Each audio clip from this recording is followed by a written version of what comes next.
Hello, and welcome to episode 141 of Flix and a Six. I'm one of your hosts, Anthony Costanzo. With me, forever and always, the man, the myth, the time loop yeast, Alessandro Bielsi. Say hello, Al. Happy millionth birthday, dipshit. Also joining, returning cousin, Gianna Bielsi. Say hello, Gianna. Hi, it's me again. Perfect. I'm gonna turn the microphone towards her because that's gonna be something that needs to happen. Oh, yeah. Correct. That's right. On this week's episode, we're going to go all in on this year's Emmy nominations, all before diving into our flick of the week, Palm Springs. But first, Al, what are we drinking? We're drinking Troegs Sunshine Pilsner, which is an independent brewing company. It's handcrafted by the Troegs Bros. 4.5% alcohol by volume. It says to serve it in a lager glass, which that's helpful information. Huh. Color, straw/golden. Why did you shout that? Fluid. I don't see an exclamation point. Year-round. Hops, Saaz, and Hersbrucker. It takes the right ingredients, people, and processes to nail the complex balance of two-row barley, zesty Saaz hops, and lager yeast. Secondary fermentation creates natural carbonation that delivers soft notes of fresh-cut straw and flowering herbs. In the end, flowering herb would be another great thing to call you. it would be. In the end, this bright and refreshingly clean American craft Pilsner is our go-to when the sun is shining and makes us happy when skies are gray. All right. Doesn't mine have a nice description? Because hard seltzer sucks. Don't you have one ready for when you're done with your beer? He does. Shut up. Wait, why didn't you pour your seltzer into the glass so that we could clink when the clinking time comes? No, I thought we were doing... You don't do the thing anymore where you go... Shh. No. And nor have we done it the last 4 times you were on the show. Gianna, on the show more than which 2 thing? times. Which This thing? is my third. Wait, Anthony, this is not only the third time she's been on the show. This is my third time. I came on for Jurassic World. Correct. Yep. The Shining? Yes. Yeah. Which, by the way, The Shining we definitely had already moved past. Didn't we do a Star Wars?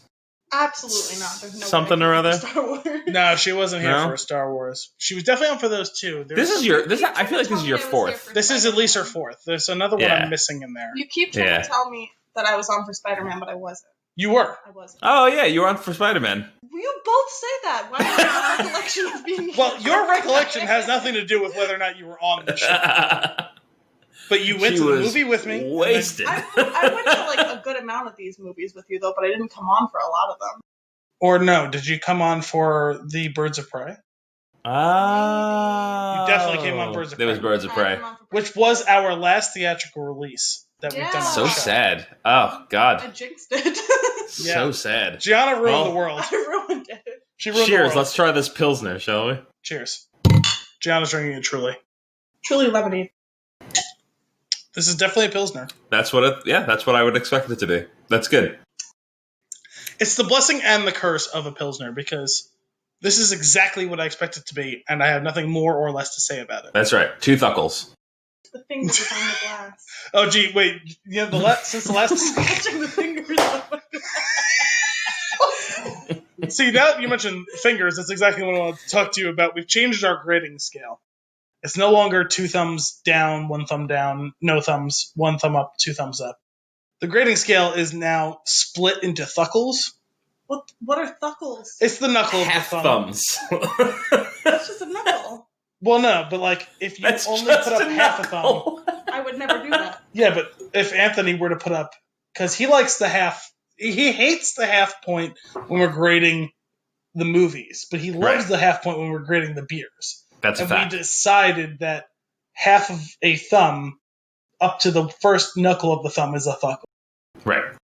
100%. And then also that we also realized that our grading scale now has 9 points. I graded already. What, you grade what? I graded the movie 1 out of... No, not the movie, the drink. Oh, you want me to grade my Truly? Well, no, we were just... This is a train wreck. No, we were... We were grading the beer, which you're not drinking, admittedly, and Anthony Well, I said, wasn't offered. "Do you want some?" I didn't. I drank a lot. I went to the bar and I had a ton of beer. Yeah, which I'm still not pleased with, but Oh well. Well, I had a ton of beer and I loved it. that's good. We were originally, when Kim was supposed to be on this episode, going to do an Al's Ale, and I was going to give you one. That's true. Do you want to Rest in peace, Kim's hand. I can give you a little bit of this. All right, Al. What? Two-thuckle Pilsner. What do you... All right, so when we inevitably open our brewery, we're gonna have the Al's. It'll be Spin Tune Brewing Company. Al's Ales will be your prestigious line of beers. Then we're gonna have our brewery's gonna have more than one line. Yeah. Then we're gonna have the Thuckle Ales, and those are gonna be all the ones that don't come out exactly how you want them to. We're gonna label Al's Thuckle. And wait, how about this to make more sense than this? How about it's Spin Tune Beverages, because we make both beer and wine. So the Al's Ales is under the is a subsidiary of the Spin Tune Beverages, and then whatever we call the wine line would be another thing. Well, it's 100% called the wine line. The Spin Tune wine line? Yes. Yeah, of course. That's it. What are we going to rate that in? What's half a toe? Do toes have thuckles? Tuckles? Little piggies. How many little piggies do you rate this one? How many little piggies out of 10? 10 little piggies? There's only 5 of them, though. Yeah, but there's 10 toes. Sure. So 2 ran home, 2 went to the market. Is that what we're going with? I mean, in this day and age, no one's really safe alone, so it makes sense. Why are 2 of them eating roast beef? What? Why are 2 of them eating roast beef? They're fat. Better question. How come 2 of them didn't get any? Why are they... Well, not Why aren't they sharing? Why are these pigs carnivorous? It's a great question. Why are you carnivorous? Oh, I love meat. God. All right, 2 thuckles, a thumb. You feel the same way? Yeah, I agree. It's just it's good. It's fun. It is a perfectly acceptable Pilsner. I think you and I were talking at the beach about how we were definitely talking at the beach about how we don't necessarily prefer to drink with food. Wine, yes, but not really like cocktails or whiskeys or things like that. Well, specifically what we had been talking about when our brother Dominic, frequent peanut gallery member of the show and occasional co-host, was mentioning that he'd gone to a mixology class and a class that taught about pairing drinks with food. And I said that while I will have the occasional cocktail with very specific meals, I don't like just plain whiskey with a meal. I like beer. I like a wine. Okay. Oh, you did say you like beer with it. I wasn't sure if you were down with the beer with the meal. No, I drink beer or wine with most dinners that I eat. Sure. What I don't necessarily drink is a glass of whiskey. I'd like to finish my glass of whiskey, then have dinner. Then have your dinner. So it's whiskey, our steak, and a liter of beer, followed by more whiskey. Listen, this is my perfect. Let's call it a Friday night. We have whiskey. We have whiskey. Sure. We go to Arthur's. Right. We have our steak with beers. We go home. Cherry peppers, and roasted potatoes. French onion unfortunately soup. Not available, but maybe you bring your own gorgonzola. Oh, yeah, that would that would make something perfect into something heavenly. Roasted potatoes, of course. French onion soup. Of course. Have that with beer. Garlic bread. There's garlic bread involved, isn't there? I feel like there's always garlic bread there. Oh, we have ordered garlic bread. Oh, we've ordered it. That's right. That was a Damien choice. Yes, and, Damien added that to the mix. Yes, I appreciated that as well. Then we go back and have more whiskey. Maybe get into some Jackbox.tv. Maybe get into some Archer, depending on what the group is. 100%. And then, what's that card game that I enjoy playing at your house? Card game. The one that's like I don't want to say medieval per se, but kind of like the. The one with the tabletop where we roll the die. That. The little chest, that little dungeon crawler thingy. Yes, that one. Kind of D&D type tabletop game. That's right. That's right. We got into that. drunk. We played that for hours. We did. I don't know what it's called. It's in the other room. You carried a purse. Wait, no, we played that at his house. No, I'm just saying I wish you carried a purse because I know for a fact that any restaurant you went to, there'd be like, you'd open up your purse and there'd be like gorgonzola. Yes. Sriracha. I would never, ever carry a purse. But If I I were did. going to carry a purse, I just think it would be very helpful for you. it would be to bring gorgonzola cheese and butter to Arthur's to put the gorgonzola and butter on our steak. I wish it was like, I wish that was happening for you. Could you imagine? Have you heard us talk about our steak? No, I've heard you talk about your eggs. My eggs? Yeah, or your hash. Oh, the You corned have beef hash. Yes. Corned You have eggs? Oh, that is good with your jalapenos. Yes. Yeah. See? I've heard about that. Anthony That's loves what's that. up. My favorite. I love that. The waitress loved it. It was great. Yes. Both times. we was that when we were doing a Star Wars? That was when some of you probably don't remember this. I know that we're getting there up there in the years. We used to be able to do this thing where we would go places. Mm-hmm. Public places. Right. Indoor there would be public other places. people there, which was funny because then we would complain about the other people. Yeah. But now there's a certain longing for being able to complain about them. Correct. And, no, but yeah, it was. I believe it was. Yeah, actually, I'm pretty sure it was both. No, it was Star Wars and Logan. Those were the two. I'm pretty sure those were the two situations where we had where you ordered the corned beef hash and asked for the extra jalapenos cut up in it. Both times, the waitress was like, "Yes." Well, I've done it every time since that first time. I always recall a specific first time. I believe it was when we saw Rogue One, I want to say? Yes. Yeah, it was the early days. So Back when we would do 3 movies per episode. wait, was it? No, maybe it wasn't Rogue One then, because it was whichever one it was. Maybe it was The Last Jedi. Because Oh, you know what? It was probably the Christmas special. No. It must have been The Last Jedi because it was early Saturday morning when we were going to see a second viewing. So it must have been Sure. Last Jedi. Okay, that's fair. So we saw Last Jedi. Jay, this is also for you. Stop doing that. So we went to see The Last Jedi on Friday night at like 7 or 10 o'clock or whatever it was. As we do. We all saw it together. We discussed. We did an instant reaction episode. Went to sleep late in the evening, like 1, 2 in the morning. Woke up at like 6:30, 7 in the morning. This sounds Me right. and Anthony went to the diner to eat something before seeing a second viewing of the movie before recording our actual full formal episode. Went to the diner. Both of us. I mean, we had some drinks for sure, but I wouldn't really call us hungover. But there was some drinking, and It was more exhaustion. of that. It was more of that. Like, yeah, it was the exhaustion hangover. It was the exhaustion there of was no like sleep involved. A full Friday movie, Right, late riding high night on the Millennium recording, Falcon through the night. Yeah, adrenaline, talking it out.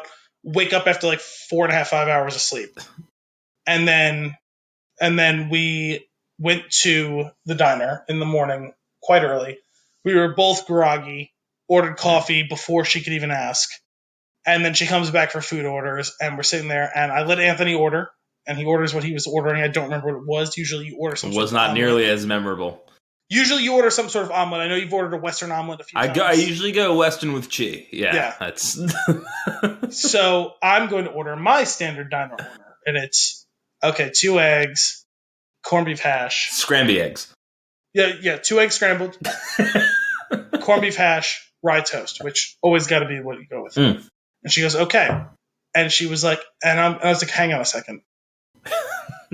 A stroke of genius. Stroke of genius. Can you please have them dice up some jalapenos and put it in the corned beef hash? And she goes, ooh. And then Anthony goes, ooh. She goes, The only way that could have been better is if she said, "I like your style, kid," and walked Yeah, away. and she's like, I can have them do that. And Anthony goes, man, I kind of wish I had that. He's like, that sounds really good. Oh man, one day I'll go to a diner again and I'll order that. You got to dream big, guys. Shall we get into some? Well, I was going to say news and nuggets, but we don't have those. Shall we get into some Emmy talk? Yes, please. All right. Well, I guess Al, I don't take know why it away I'm saying. because I thought since you're going to run this segment, you pretty much this show just evolves over time, and it's just become the point where Al just runs news and nuggets now. If I have something, I'll edit in, but it's his show. Well, I don't like it to feel like that exactly because you are the showrunner in that regard. But Sure, but it gives me like 10 minutes to just kind of chill and listen. you will, sure. Sure. I do know that in recent times I have hijacked this whole because I have more of the news and nuggets. That's right. In regards to the Emmys, I suppose we've both looked at who was nominated, but I was the one who pitched that we do it. This was also with Kim in mind because she seemed super excited to talk about Emmys the other day. Gianna will probably be less enthused to talk Emmys. I watch a lot of TV, so maybe. I thought Gianna's like, what is a TV? What is this TV you speak of? No, she just got a new TV, I so. did. Oh, you did? You guys anything good? What'd you get? I don't know. What I get? Sick. I don't know. What'd you get? I mean, she got a 4K smart TV. I don't remember what brand it was. It's nice. It has a Netflix button on the remote. It has a Netflix button. Yes. I guess that's really all you need. That is all you need today. Hey, quick segue before we get into this everything. What we're watching. I started Dexter. It's about time. Really? Yeah. I like that. It's good. It's really good. I like it. First four Right. seasons are a masterpiece. Mm. The rest of it is still quite enjoyable, of varying degrees of quality. So just before we started, I was a few minutes late because we were wrapping up an episode, and Oh, is that it's what an you're older. watching? It's an older show, so I don't really feel bad about talking about the scene in the 10th episode of the first season. But it cracked me up, and it is Dexter swings a frying pan at another man and hits him in the head. It is an emotional move that he makes, and the camera pans to his face, and he just makes like that shocked, like teeth grin. Yeah. And I was like, that's perfect. Because the voiceover is how he's not supposed to get emotional. Wait, you start when was this in the chronology? This is the 10th episode of the first season. Oh, okay. Because I thought that was actually a second season thing, but that's funny. Who was it that he hit again? Paul? Paul? I think his name is Paul. Oh yeah, it was Rita's ex-husband. Okay. Yeah, I thought that was actually a second season thing. That's what. So okay, so I'm remembering the exact right moment. I thought that was in the second. Yeah, Because it's a great scene. It's a good show. It's a really, really good show. I'm excited to see where it goes. Even Like I though said, I've been especially- told to temper my expectations. I'm still excited to see where it goes. No, you can let your expectations run wild for the first four seasons. Okay. After that, it's often fun. It's sometimes good. It's not always great. Gotcha. I think I know what the fourth season is, and I think that's the only season I've ever sat down and actually watched fully. The fourth season is the one with the killer who does things in triplets.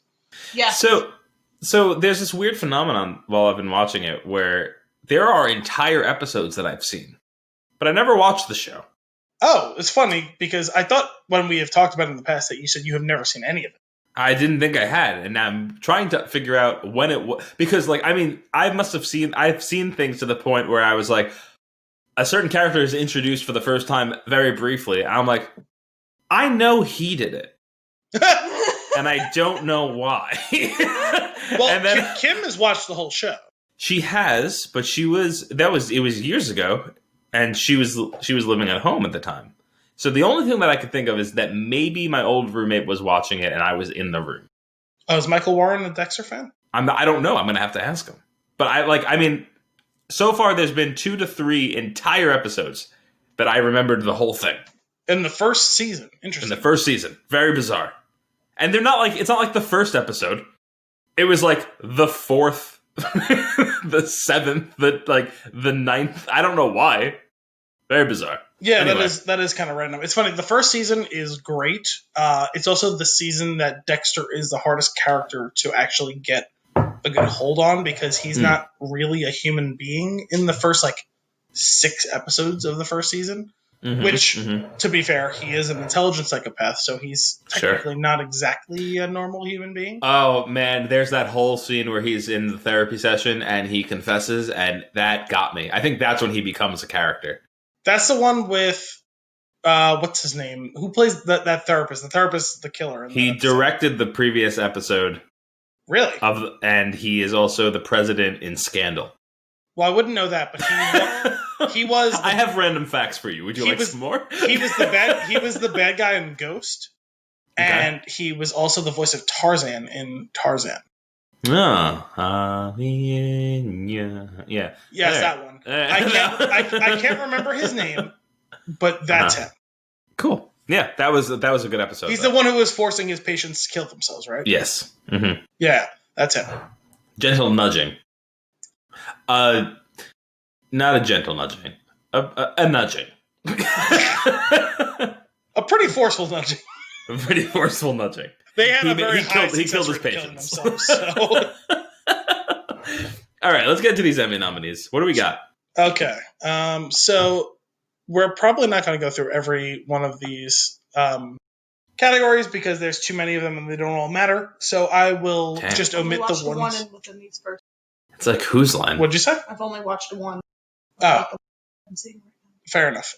So this is for Outstanding Drama Series. Better Call Saul, The Crown, The Handmaid's Tale, Killing Eve, The Mandalorian, which is truly shocking, Ozark, Stranger Things, and Succession. Ooh, okay. Is there anything in there that stands out that it shouldn't be in there or should be in there? 100%. I adore The Mandalorian. No. Correct. We're in agreement. We both love the show. It does not deserve to be amongst the Outstanding Drama Series. I've heard good things about Handmaid's Tale. Never seen it. Same. I hear good things about that as well. Haven't watched it though, so I can't necessarily say whether or not it should be in there. But I will say the two of those that I am definitely interested in, obviously Better Call Saul and Stranger Things.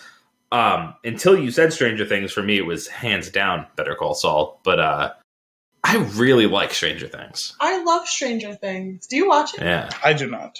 Oh, it's so good. I kind of make a pointed decision because it's, not to watch it. It forces the retro theme down. No. That's exactly man. What is, no. If you're gonna do it, and that's fair. You've been bumped, Al. Gianna is the new co-host. That's exactly what he said to me when I told him I liked the show. I did. Did he say it like that? Yeah. Oh, you're closer. You're getting closer. What is my catchphrase? Weaponized nostalgia. Weaponized nostalgia. Whatever. It's still good. Well, our cousin Mike. Hey, Mike. Mike knows enough that he actually has called it back to me, and I was like, you know what? Fair enough. Does he not like Stranger Things either? No, he watches it, but he also agreed with my assessment. No, I like it. Okay, yeah, I'm with you, G. I like it as well. I'm not saying that you can't like it. I'm just saying that. You weren't going to change my mind, but I think they should. Wasn't trying to. But regardless of whether or not you guys enjoy the show, and I don't begrudge you guys liking the show. It's not your fault. The drug dealers have given you the supply. I don't think that Gianna can necessarily be nostalgic for it. I'm not, because I wasn't alive during that. Yes, she can still be nostalgic for it because we watched The Goonies a lot when she was younger. Maybe. Okay, all right, that's fair. I feel like you actively don't want to like the show, but you didn't actually watch it. Correct. That's all. The last episode. That's all fair. Yes. No. I'm pretty sure that I have explicitly said that in the past. That's so good. Whether or not it's on the show or not, I am 99% sure that I have said whether or not the show is any good or whether or not I would end up liking it. I have chosen on principle not to watch it. Got it. You made an interesting stance. Yes. Yeah. Very weird thing to have such a strong opinion about, but all right, you have it. Listen, Netflix has the algorithm, and I endeavor to hold back from the algorithm whenever I can. Still a good show. I've never heard Handmaid's Tale, but it sounds like it's very worthy of this. Although I've heard seems that way. A couple of seasons. I don't know much about it at all, but I hear. I feel like that'd be a good vote. If we were doing a bracket thing, I feel like that would be a good choice. Yeah. Killing Eve, I have also heard excellent things about. That I actually really do want to watch. I haven't gotten around to it yet. Mm-hmm, mm-hmm. Ozark, I don't want to watch because it feels like a Breaking Bad ripoff, and some of the people who I read and or listen to have said that as well, and that confirms my belief on it. So I also will not be watching that show. Gotcha. I gave that one a chance, and it just didn't hook me. Yes. Okay. Ozark, I refused to watch because too many people said it was so good, and I was like, I don't know. But like people my age, and they don't really have good opinions on it. That's awesome. that is kind of an awesome response. Dominic really likes that show. I'm there you sure go. Case in point. I'm sure kidding. It's good. I'm kidding, Peanut Gallery. I didn't mean it. No, I'm sure it's good. No. But there are plenty of things that are just good or just fine that don't need to be nominated for outstanding. There are two shows here that stand out for me, specifically from what I've watched, and that's Succession and Better Call Saul. Both would be exceedingly worthy winners. Both those shows are so very excellent. At some point or another, Better Call Saul needs the recognition because the show gets better every season, like significantly better, I feel like. Correct, and so did Succession. The first season was excellent. The second season was even better. And I've heard great things about The Crown, actually. Never watched any of it. I only know a very little bit about it. I know it's had a tremendous cast to play the different characters throughout the years that it covers. But I have never actually watched it, so I don't have an actual opinion of my own, but I've heard that it's very good. Well, all right. Okay, so you're making... So, G, is your assumed pick... My vote is Handmaid's Tale. Handmaid's Tale? Al, what are you going with? Are we doing a prediction pick? Is that what we're doing? Well, yeah, what do you want? What do you think? How about that? I would want Better Call Saul to win it for the legacy pick, and also because it's deserving. Was that its last season? No, there's one more season to come. My guess would be Succession, actually. Okay. And Gianna, what do you want to win versus you think Handmaid's Tale is going to win? What would you want? I think Handmaid's Tale is going to win because I hear like stuff everywhere, and I feel like I don't. That's like the only one that I can really think of that like would win. But Stranger Things is the only one I've watched, so I had to vote for what I wanted that because I've only watched that. Okay, cool. I would like Stranger Things to win. I think Killing Eve is going to win. Interesting. We have a lot of different answers. Yeah. We've pretty much covered it. Yeah, we have. If we're all wrong, I think we need to retire. Yeah, because we proposed 6 different shows on there. I don't want to do the vote for this one. Okay, so the Outstanding Comedy Series. Well, Sophie's Choice action for Gianna over here. Yeah. Right, well, thankfully none of them is as depressing as Sophie's Choice. In the Outstanding Comedy Series, Curb Your Enthusiasm, Dead to Me, Insecure, Schitt's Creek, The Good Place, The Kaminsky Method, The Marvelous Miss Maisel, and What We Do in the Shadows. Nice. Schitt's Creek has a tremendous movement behind it. Yes. A very valid movement. It was so good. A deeply passionate fan base. It is not only my pick, but it's also what I think will win that category. Oh, interesting. It's common for final seasons of shows to win things. Because they don't have the next chance. And also, this didn't get the recognition earlier when it deserved it either. Yeah, that often happens with legacy picks where it's like, oh, wow, this show was around for 4 or 6 or 7 years or whatever, and we loved it every year. We never rewarded it, and this is our final chance to reward it, so let's do it. I mean, I'm only slightly torn because I think The Marvelous Mrs. Maisel is like an insanely good show, but there's going to be more. Okay. I still haven't got around to watching that. I am curious to watch that. This one, I guess, technically I've watched more of because I've watched all of Curb. I've watched all of Schitt's Creek. I've watched all of What We Do in the Shadows. I'm curious to see that you haven't mentioned The Good Place at all. I really like it. I don't think, particularly, the last season was a nice little bow, but it wasn't the show at its peak. Okay. Gianna? I love Dead to Me. I love Schitt's Creek. But I also do love What We Do in the Shadows. It's something I haven't watched all of. There's a chance for an upset there. That could win because that's been getting a lot of talk lately. I didn't expect it to be so good, but I watched a few episodes with you, and everything that I've sseen of it, like I've been like hysterical laughing at a lot. Gianna the Relentless, because she never relents. Because she never relents. Yeah, that's the one that you're gonna have to actually sit down and watch all of. I actually think I might, like, because there's a lot of your shows that like I just watch bits and pieces of, and I'm like, I'm good with it. what I've seen, but like I actually kind of want to watch all of it because it's actually really funny. She sat down with me to watch the Superb Owl episode. That was so good. Of the second season of What We Do in the Shadows, and it was the first exposure she had in earnest of it. I think maybe I might have shown her one or two clips before that. Okay. And she actually watched like the whole episode, and she was like, "This is actually really funny." How I know I really liked it is I don't think I really picked up my phone that much. And nice. I know they're short episodes, but I'm still one to like distract. So that's going to be my pick for what will win. I would be pretty equally happy with either that or Curb winning. I loved Schitt's Creek as well.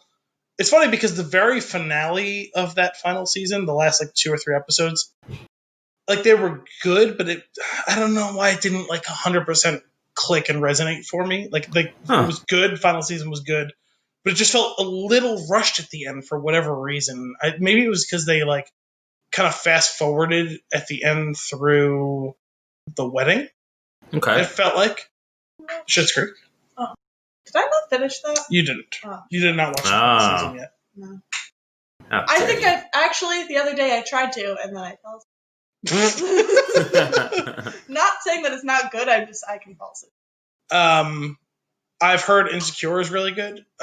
Wait, so you're the only one who's watched Dead to Me. Tell us about Dead to Me. I love Dead to Me, but it's very, very, very dark.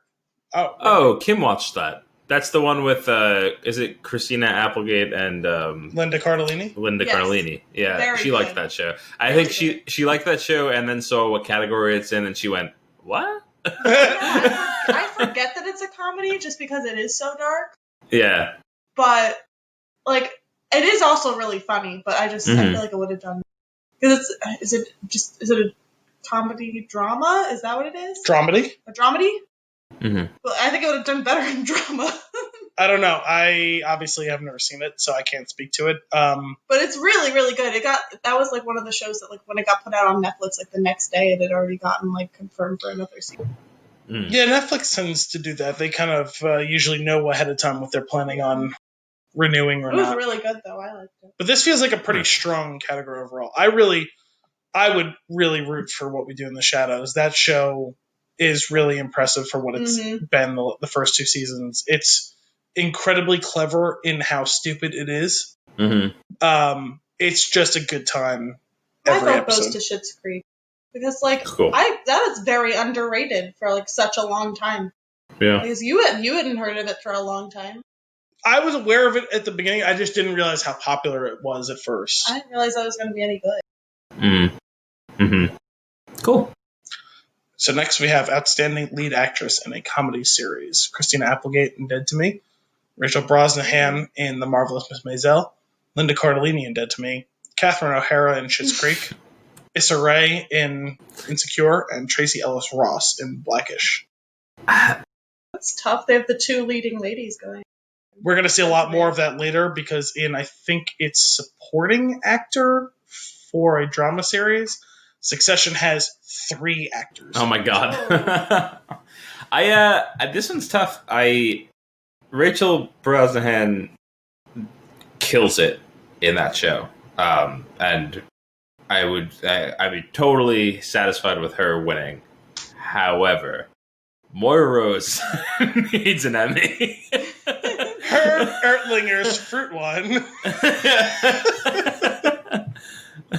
Listen to their cause. Oh my god, she's so great in The Crows Have Eyes 3. I mean, we've done it a couple times on the show. I've done it many times outside of the show. But every single time I think of or hear that line from the final season when they're cutting the promo for Crows Have Eyes 3. And you better not look them in them. No. See, that's the most important part of it is they get the grammar wrong in the promo. It's the crows have eyes, and you better not look them in it. Yeah, that's right. I will say that if she doesn't get an Emmy for this, she does deserve a Nobel Prize for the way that she pronounces baby. Baby. I was just gonna say that. And what is to be done about baby? I'm always always calling the dogs bebes now. I don't have much of an opinion on this category because I've only seen Catherine O'Hara in Schitt's Creek. Mm-hmm. I think she should win because the other two are not as funny as she. There's only one issue that I have with this, and I'm going to have the same issue with actor. I appreciate the recognition, but I think that Eugene Levy and Catherine O'Hara, is that it? Yes, correct. They are, in my opinion of the show, I feel like they're more the supporting roles, and David and Alexis are more the leads. But that is true. That in general, I would agree. It feels like a season by season thing, and it did feel a little bit like Alexis took a bit of a back seat in this season. Didn't she win a Grammy? Is she nominated for any Grammy stuff? No, she was nominated for Best New Song. Yes, for a little bit, Alexis. Awesome, cool. I wish I had more to say on this category, but I do not. Outstanding lead actor in a comedy series: Anthony Anderson, Blackish; Don Cheadle, Black Monday; Ted Danson, The Good Place; Michael Douglas, The Kominsky Method; Eugene Levy, Schitt's Creek; and Rami Youssef in Rami. Eugene Levy, like why not? Well, it seems like they've made a concerted he's effort. up for supporting, isn't he? I'm not sure. We'll see when we get there. But it's funny. I love Schitt's Creek. It was one of my favorite shows of this season, and since Kim got me into the show, I love Eugene Levy. But Ted Danson in The Good Place is masterful. He is unbelievable, and he gets my vote just far and above anybody. It's funny because I never really thought much of Ted Danson. Not that I strongly disliked him, but I wouldn't say that I strongly liked him either. Most of my exposure to him really has been in Curb, where he plays a fictionalized version of himself. Sure. He was good on Fargo. He's kind of playing a cop on the end of his career, like towards retirement, and there was a little bit of comedy for him to mine in that role. Would you say he's too old for this shit? Yes, he was in the Danny Glover mold of being a little too old for this shit. Got it. But he was good in that role, but a little bit kooky. Mm-hmm. You know, he's playing the kooky old man. Sure, he's a good kook. Yeah, definitely is. No, he really cracked me up in The Good Place. Specifically, first off, he gets to play a different character every season, which is cool. The way that his character evolves, he gets to really change it up. So that was one thing that was awesome. Secondly, there is a point in the show where he does a maniacal laugh, which is up there for Nobel Prizes. It's his maniacal laugh and baby. Those two things deserve some prize to themselves.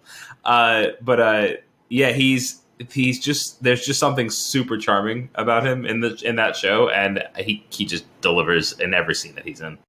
There's one in particular, a line that I would really like to incorporate into my everyday life, where there is a person that is being belligerent, he's talking about politics, and he's just an asshole.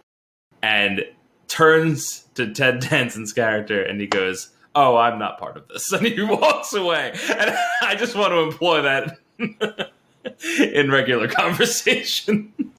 That calls to mind the time you mentioned to me where you were at, I believe, some sort of work function, party, whatever, and you were trying to speak to someone who I want to say was maybe your boss, and you tried to start a thought, and he immediately disregarded you and started talking to someone else, and you just said, "I'll go fuck myself then." Yep. I've done that. I've been known to do that. It's at that point where, they're not listening, so it's fine. Yeah. Although, fuck is usually a word that, when uttered, other people tend to... It gets registered. It registers.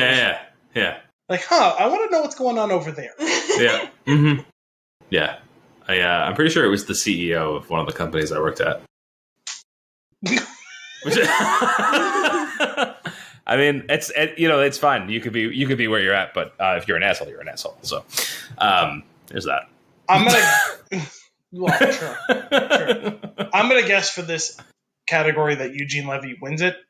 He I think so. Won some sort of lifetime achievement award the other day. Yeah. He broke down while it was being awarded to him. It was a really sweet moment, and I imagine that sort of groundswell of popular support. He's so good. He really is. He's such a cutie. He is. He just seems like a great, nice old guy. Yeah. All right. We have outstanding lead actress in a drama series. Jennifer Aniston in The Morning Show. Olivia Colman, The Crown. Jodie Comer, Killing Eve. Laura Linney, Ozark. Sandra Oh, Killing Eve. And Zendaya in Euphoria. Is it Zendaya? Are you sure? I think so, yeah. I thought it was Zendaya. I thought it was Zendaya also. I thought it was Zendaya. Can you go over those one more time? Sure. Jennifer Aniston, Olivia Colman, Jodie Comer, Laura Linney, Sandra Oh, and Zendaya. I feel like someone's missing. Are you sure you got everybody?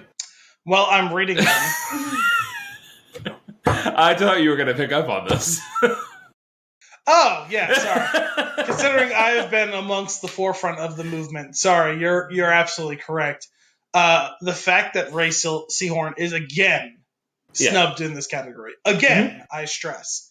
Yeah, she is my pick, and also who I think is going to win.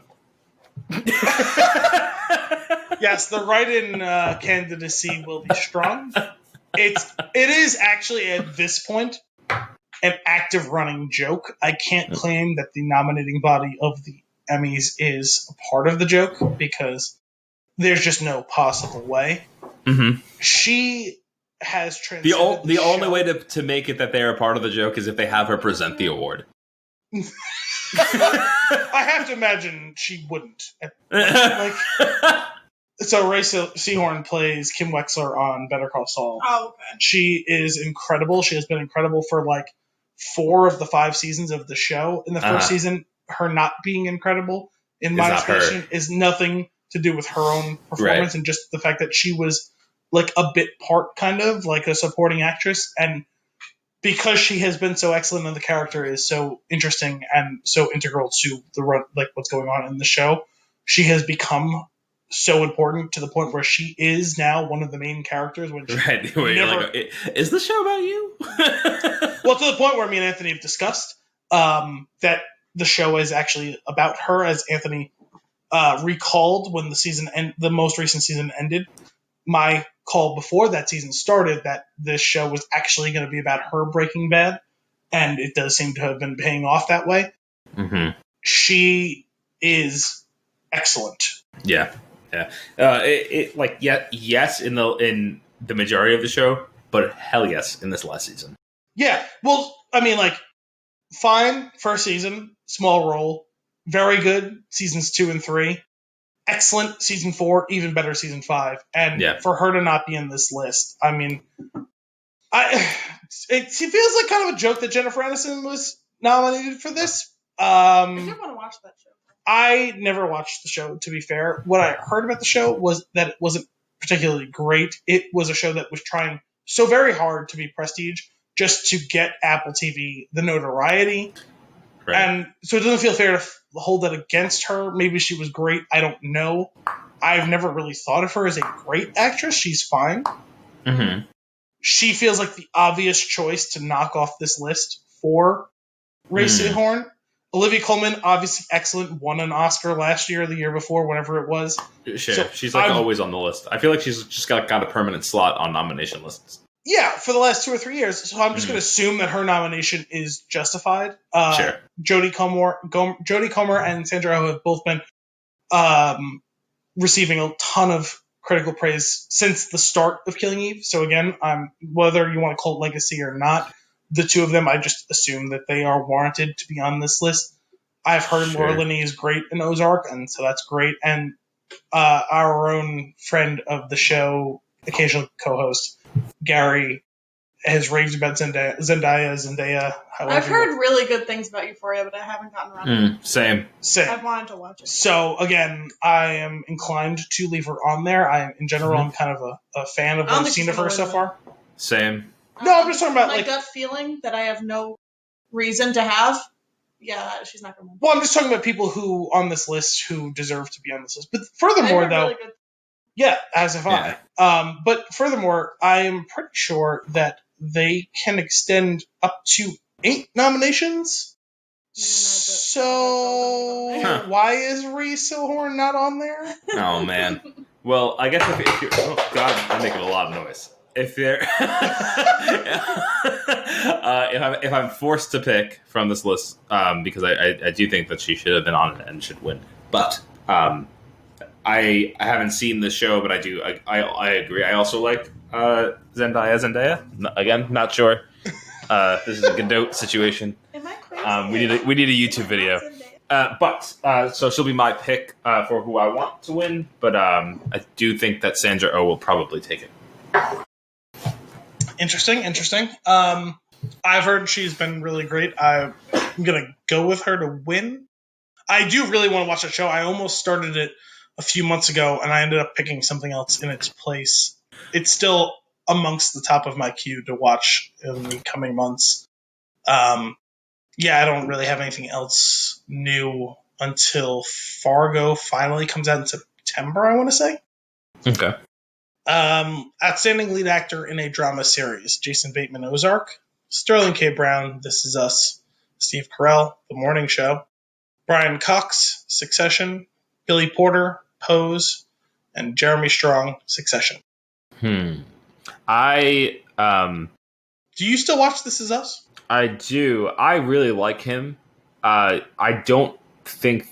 I'm trying to remember, but I don't think that this past season was one of the ones where I've been like, 100% him. Like I would like usually I'd be like, I'm all for picking him. I would be all for picking him for the slot, but there was just, I feel like it might have. I think previous seasons were a better choice. Is that show ending soon? I have no idea. I think they're going to somehow figure out how to interlace years in between all of their storylines for the next decade. Yeah, I've heard it's been a little drawn out. It's definitely drawn out for sure. The performances are good, and it's just like it's very much just like it's written to be emotional. It's not like it almost like it.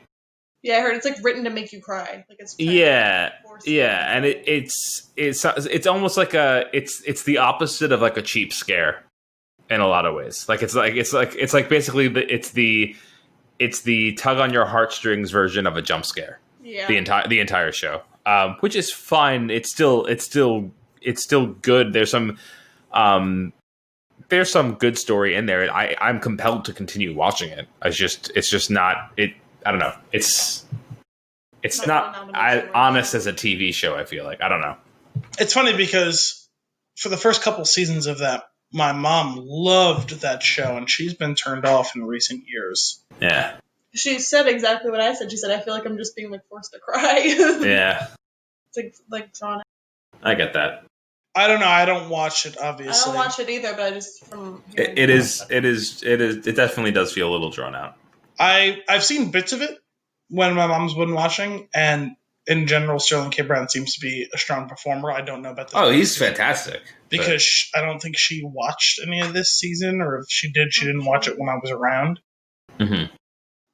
That does feel like kind of an NBC thing, because wasn't Parenthood similar thematically, where it was, again, felt like it was trying to make you cry on a weekly basis?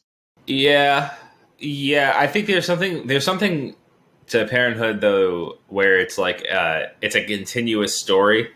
There's like these This Is Us forces in things that happened in the past by the way that it tells its story.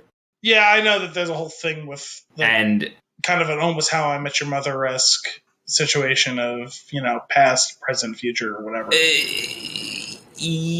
Much more than How I Met Your Mother, though. Like it gets to be a bit much, because like between jumping to when the triplets were kids to teenagers to adults, and then adding like an entire storyline that they either didn't hint at all at any other time, or that they very gently like nudged to, I guess, to gauge interest. Like, I don't know. It's the brother. Yeah, that's that's a thing. That's for sure. Where it's I hate using the word because Michael Warren, I love you, but my old roommate used to say "jump the shark" like all of the time, and that was definitely a jump the shark move to introduce the brother. But it doesn't matter. So it's anyway, fine. I'll still watch it. Do we have any sort of preferences, or do we have any expectations of who would win this category? I can't really say because I didn't see any of the other performances, so I guess based on that, I would go with Sterling K. Brown just because I do think he's a good actor. I just think that it was more of a failing of the writing. I have a feeling, for whatever reason, I want to say Brian Cox. I think he might win. Okay, Gianna. Maybe Jason Bateman in Ozark. I don't know why. It's just where my eyes keep leading me to, so I'm going to guess that's what... Is it because he's on the top of the list? No, it's really not. Okay. And maybe Brian Cox, too. Oh, my God. Awesome. Well, you know who Brian Cox is, right? No. Oh. He was... Mom and Dad are obsessed with Red. He's the one who plays the Russian guy. Oh, okay. All right. So... I love Brian Cox as well. I don't know why, but this category specifically did nothing for me because I didn't really know anything. I love Brian Cox. He's great in Succession. To me, it's no question Jeremy Strong from Succession should win. I also believe he will win. There's been a lot of popular support behind him this season. He's done a really good job of just playing an absolute, whipping boy of a character who keeps trying to find his strength and trying to find a way to become the alpha. Do you watch Succession? Oh, I do. Okay. It's so excellent. It's really great. It was the one. Remember, I played you the song the other day from the theme. Oh, that was dancing too? Yes. Song of the summer 2018. Succession theme song. It is. Jeremy Strong is excellent. He plays the oldest actual son. Well, I mean, there's another son of his that's definitely Brian Cox's son, but he's the half brother to the rest of the siblings in that, and he kind of is always shunted to the side except for when he's hilariously running for president. So okay, yeah, I have nothing to say about reality competition. How about outstanding lead actor in a limited series or movie? Okay, Jeremy Irons, Watchmen. Sure. Hugh Jackman, Bad Education. Paul Mescal, Normal People. Jeremy Pope, Hollywood. And Mark Ruffalo, I Know This Much Is True. Okay. I'll go with Jeremy Irons just because I'd like to listen to his voice. I mean, this feels like a pretty strong group, at least in regards to Ruffalo, Jackman, and Irons. I don't know much about that Hugh Jackman role. Mark Ruffalo, did he play dual roles in that? Maybe. What was it? I Know This Much Is True. Let's see. I believe so. Yeah, it looks like he did. So, question: which character is he up for? I have to imagine it was both. I don't know. It seems a little shady. Staten Island for this? What's that? Did you do King of Staten Island for this? We did. Oh, okay. I love Davidson. I saw Watchmen. I loved Watchmen. Jeremy Irons was great in it. I don't know if it's necessarily worthy of being the outstanding lead actor in a limited series. I don't really have much of an opinion on this category. Okay. I'd be cool with Irons winning it. It feels like there is some support for Ruffalo, too, so I wouldn't be surprised if he does. Gotcha. My vote's for Hugh Jackman. Just cause. Just cause it's Hugh Jackman. Fair enough. Yeah. All right, how about this? Maybe we'll have a little bit more luck with this category. Outstanding lead actress in a limited series or movie. Ooh. I have a feeling I know where it's going as well. Kate Blanchett, Mrs. America. Shira Haas, Unorthodox. Regina King, Watchmen. Octavia Spencer, Self-Made. Kerry Washington, Little Fires Everywhere. There's only one winner in this category. I'm guessing you're going to go with Kerry Washington because I know 100%, Little Fires without a doubt. Like I mean, like it's wrong to say that I don't need to see the other stuff, but That performance was insane. It's so good. Gianna? Unorthodox. Really? That's the only one I saw out of these, and that was spectacular. I don't know why I watched it. It seemed like one of the weirdest things possible I could have picked on my Netflix, but no regrets because that is great new bullshit. Gianna saw a Netflix button and she said, Netflix it now. It popped up on like my popular thing. I didn't know you had watched it. I'm gonna guess Kate Blanchett wins it for Mrs. America because I've heard some hype for that role. Unorthodox does because that was like kind of hard to watch at times, but like so good. The other person who's received a lot of hype for, and the one that I actually watched was Regina King in Watchmen. She was solid. She really was so excellent. And I only saw a couple episodes, but we've talked about like how I had seen like maybe 2 or 3 episodes, and I was like, her. So I would be rooting for her to win. There's a chance for sure that she wins. And I wouldn't be surprised in any way, shape, or form if she does. And it would be totally deserving. She was great in that. Nice. I never saw Little Fires. You should watch it. Well, you should watch Unorthodox. Sounds good. Outstanding. Meet back here next week. Outstanding supporting actor in a drama series: Giancarlo Esposito, Better Call Saul; Nicholas Braun, Succession; Kieran Culkin, Succession; Matthew McFadden, Succession; Bradley Whitford, The Handmaid's Tale; Billy Crudup, The Morning Show; Mark Duplass, The Morning Show; Jeffrey Wright, Westworld. I feel like that was a lot more nominations than other categories. Yeah, and that was what I was getting at before, whereas she's still not nominated. That was what I was getting at, as I believe they're allowed to nominate up to 8, but maybe I'm not. All right. Because there's 8 in this category. I don't know. Gustavo, I guess. See, that's another one where I feel like it's a legacy one, where he was so excellent in Breaking Bad, and he's very good in Better Call Saul, but it doesn't. He's barely in it. Yeah, that's kind of my thing. Is he doesn't feel nomination worthy? I honestly would have went with Lalo. Like I think, like he was terrifying. Yeah, I would think Tony Dalton, who hilariously, me and Dominic have been, like I told you, rewatching. Well, in my case, rewatching. In his case, first watching Sense8. Tony Dalton's in the second season. I have no memory of him being in the second season of Sense8. He's a good actor. He was really good in the second season of, or sorry, not his second season, I guess, in the 5th season of Better Call Saul. Mm-hmm. I would have put him on this. It feels like the 3 guys from Succession are going to cannibalize each other, so I doubt any of them wins. I love Kieran Culkin in that show. I don't think he's going to win. I also especially don't think Nicholas Braun is going to win. I'm actually not 100% sure why he's being nominated. Fine in the show. Totally fine. Good character. My pick of the 3 of them would have been Matthew McFadden.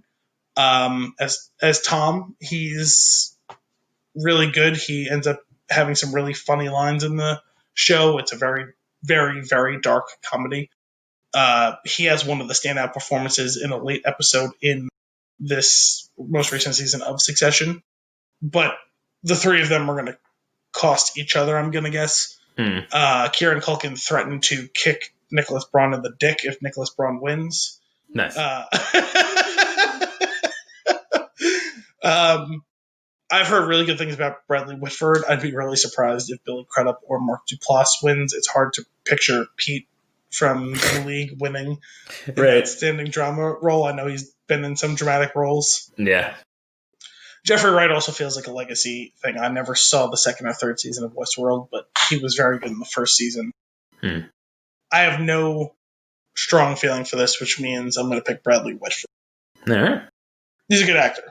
Yeah. People seem to like him, so I'm going to guess him. People know me. Yeah. Outstanding supporting actress in a drama series: Laura Dern, Big Little Lies; Meryl Streep, Big Little Lies; Big Little Lies; Big Little Lies; Big Little Lies; Big Little Lies; Fiona Shaw, Killing Eve; Julia Garner, Ozark; Sarah Snook, Succession; Helena Bonham Carter, The Crown; Samira Wiley, The Handmaid's Tale; and Thandie Newton, Westworld. Meryl. Have you watched Big Little Lies? No, I have not. But that's just Big Little Lies? Big Little Lies. I haven't watched that, but I've heard good things about that. I will go with Laura Dern, Big Little Lies. I'm going to go with Cindy Newton after our reading. Yeah, a few weeks ago. I agree. I just haven't seen the show. She was really good in the first season. She was good in the one episode or 2 episodes that I watched. I forgot you only watched a couple episodes. Yeah, a couple of episodes like 4 times though. What'd you say? I assume her parents. Drunk Doctor. That's a tough one. That's a tough name. Like, is she Sandy, but like her parents had a list? Maybe. Or... Oh my god, guys. Nah, I'm a fan of Cindy Newton, as is documented. I'm on sure the she's show. great, but her name. Oh my god. Outstanding supporting actor in a comedy series: Andre Braugher, Brooklyn Nine-Nine. Yes. Mahershala Ali, Raimi. Kenan Thompson, Saturday Night Live. Ooh. Dan Levy, Schitt's Creek. Oh god, what a category. William Jackson Harper, The Good Place. Alan Arkin, The Kaminsky Method. Mm-hmm. Sterling K. Brown, The Marvelous Miss Maisel. I can't believe that he's nominated for 2 separate shows, 2 separate categories. Yeah. Tony Shalhoub, The Marvelous Miss Maisel. Tony Shalhoub. Oh my god, it's Dan Levy. Come on, like he's amazing. He's so funny. I'm surprised. I would have thought you would have got Andre Braugher because I know you love Brooklyn Nine-Nine. Yeah, but Brooklyn Nine-Nine will continue to be on, and he's continually hitting his stride as the seasons go on. Does this feel like one of those ones where they're going to reward Levy for Schitt's Creek because he was co-creator, and this is easier to nominate and vote for him for? I don't know. I'm not convinced that he'll win. I want him to win. Who do you think will win? Probably I feel like the friggin' Kaminsky Method is constantly getting nominated for things, and every time I'm just like, oh, can we get past this? And I know I didn't watch it. I know. But I don't know. I don't want to think about it. I want Dan. Is it Levy or Levy? I believe it's Levy. I want Dan Levy to win. I want him to win too, and I think he'll win. Well, we're big fans of Mahershala Ali around here, but I kind of forgot he was in Raimi, so... Never. What about William Jackson Harper? How is he on The Good Place? The little clips I've seen, he seems like he's entertaining. Oh, is he cheaty? I'm going to guess yes. Then, honestly, that's the one with the tough. glasses. Yeah, it's definitely cheaty. Great character until the last season where he just became like the best character. Wow. He really he did crush it in the last season. Like there's pretty much like a flip is switched based on the circumstances, and the way that he owns that character is just, it's awesome. It really was something special. So the math feels like it's shaking out where Sterling K. Brown and Shalhoub cancel each other out. Levy and William Jackson Harper cancel each other out final seasons, and I'm going to guess Andre Braugher wins it. Maybe, and definitely deserving. He is, like I said, he is amazing in Brook. I love his character. He's too much. Also, the character that he played last season was ridiculous. But Kenan kills on SNL. Yeah, he's been doing it for a long time. Yeah, it's so good. I am constantly reminded of him hosting the show is this Dylan McDermott or Dermot Mulroney. They hold the picture up in the first question. They just hold the picture up of one of them and he goes, "Who's this?" He's done a great job with Black Jeopardy as well. He's done a lot of good skits on that show. Yeah. Outstanding supporting actress in a comedy series: Betty Gilpin for Glow, Yvonne Orji for Insecure, Kate McKinnon, Saturday Night Live, Cecily Strong, Saturday Night Live, Annie Murphy, Schitt's Creek, Darcy Carden, The Good Place, Alex Borstein, The Marvelous Miss Maisel, and Marin Hinkle, The Marvelous Miss Maisel. Jeez. Yeah. I want Alexis to win. I want it. I want Kate McKinnon to win. She's definitely my second choice. Love Kate McKinnon. She's fantastic. I think we're all a little bit Alexis in this one. I feel like Dan Levy has more of a chance. You know what it is? I know that we were talking like legacy stuff, right? Like it's like you haven't gotten the recognition that you deserved in the previous seasons, but the evolution of Alexis throughout the show and where she lands, like, definitely is award worthy. In the end, she probably had the best arc on the show, right? I would agree. Absolutely. Oh, specifically her performance alongside Ted at the diner. Just that was strong. It was. Hang on. Spoilers. That's it. No, I'm not going to go further. No spoilers. I take it back. Very good, though. I only saw a handful of Saturday Night Lives this year. So I don't have a strong opinion. Kate McKinnon generally is great. Cecily Strong, she's fantastic. I've also grown to have a more appreciation for. One of the other girls. I know, but now I can't picture. I've heard Alex Borstein's actually really good on Marvelous Miss Maisel, but my guess is going to be Betty Gilpin on Glow. Oh, no, Kate McKinnon should win before so. Sorry. I've heard great things about Betty Gilpin in general. I've heard great things about her on that show. I've actually heard that show is pretty interesting. I know I listened to The Armchair with... I totally drew a blank on her name. What's her name from Glow? The one who's... Alison Brie. Yes, Alison Brie. And that was an interesting one. And she talked about it a lot. I just started... I put Community on the other day from the beginning, and I forgot how good that show is. Yeah, I never really watched it. I saw little bits of it. So it's so good. He goes on this whole rant about basically not extending yourself the same courtesy and like forgiving that you extend to other people. And he's like, do you know what to do? He was talking about humans and like how they're different. We're the only species that watches Shark Week. And he's like, it's also the same reason why I can hold this pencil up, tell you its name is Steve, break it in half, and you die inside a little bit. He's so good. That I never finished that show, and I know like it did go off the rails at one point, but I heard that it maybe got back on track by the end, so I kind of want to go back through and give it another go. That show had a lot of behind the scenes issues. Production issues, a lot of issues with the studios.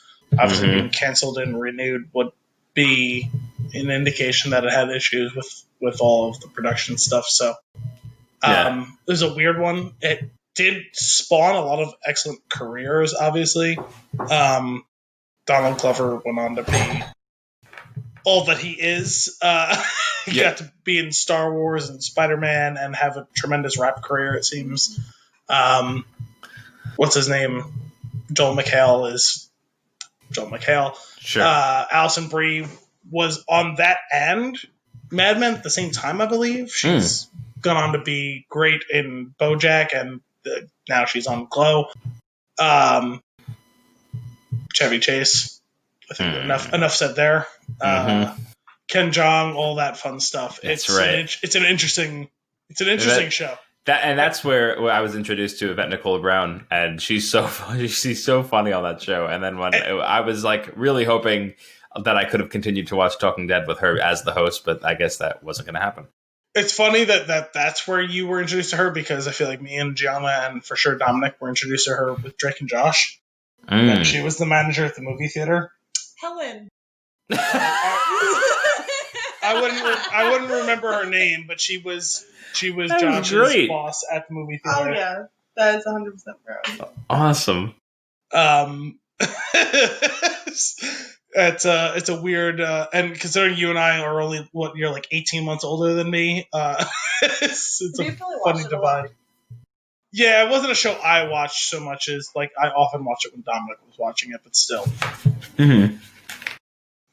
Outstanding actor, supporting actor in a limited series or movie. I don't think we're going to have a lot of thoughts on this one. It's Dylan McDermott, Jim Parsons, both for Hollywood, Titus Burgess for Unbreakable Kimmy Schmidt, and then 3 nominations for Watchmen: Yahya Abdul-Mateen, Jovan Depot, and Louis Gossett Jr. All 3 of them were excellent in the show. If I had to pick one, it would be Yahya Abdul-Mateen, but I don't know much about the rest of this category, so do you guys have any thoughts on this? I've got no input for this category. So let's go with Abdul-Mateen on that one. Supporting actress in a limited series or movie, Holland Taylor for Hollywood, Uzo Aduba, Miss America, Margot Martindale, better known as character actress Margot Martindale for Mrs. America, Tracy Ullman, Miss America, Toni Collette, Unbelievable, and Jean Smart, Watchmen. I'm sorry, were there 4 for the same show in there? There was 3 for Mrs. America in this one. Oh, okay. 4. 3. I'm seeing. Again, I don't really have a dog in this fight.